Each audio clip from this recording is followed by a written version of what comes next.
Hello everyone, I am Saksham Srivastava. Today I am going to explain Article 15 of Indian Constitution. Basically article 15 दो चीज़ों के बारे में ज़्यादा बात करता है। एक इक्वालिटी प्रमोट करने का, दूसरा डिस्क्रिमिनेशन हटाने का।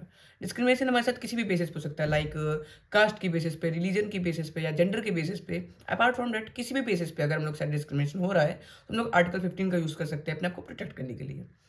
आर्टिकल 15 के सेक्शन 2 में कुछ क्लॉजेस दिए गए हैं। क्लॉज 1 जैसे हम लोग के साथ स्टेट कोई भी डिस्क्रिमिनेशन नहीं कर सकता, मैंने अभी बताया।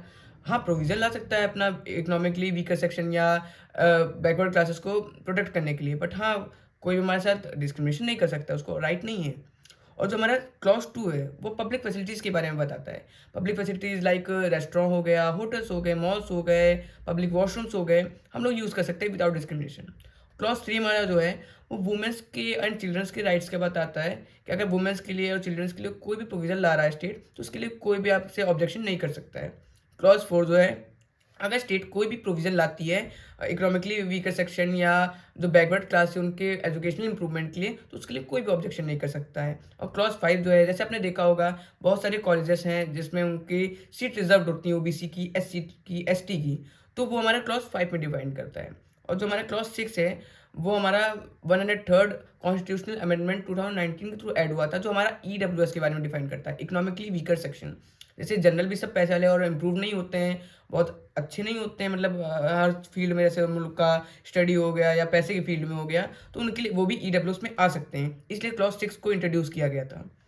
एंड आर्टिकल 15 के सेक्शन 3 में उसके सिग्निफिकेंस के बारे में बताया गया है कि उसका मेन गोल होता है जस्टिस एंड इक्वलिटी प्रमोट करना, और ये एक्नॉलेज करता है लोगों को कि हम इक्वल ट्रीटमेंट देते हैं, डिस्क्रिमिनेशन नहीं करते हैं। एंड आर्टिकल 15 का सेक्शन 4 ये डिफाइन करता है कि आज के टाइम पे आर्टिकल 15 की इंपॉर्टेंस क्या है, क्यों इतना ज़रूरी है आर्टिकल 15।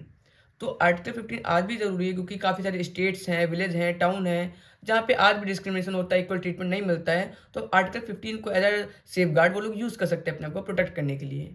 इससे रिलेटेड एक केस भी हुआ था, DP Joshi versus state of Madhya Bharat, 1955 का ये केस है।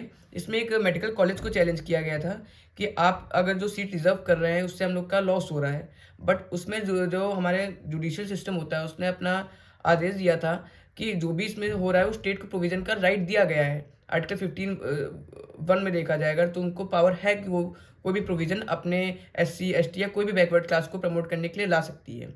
सो ये था।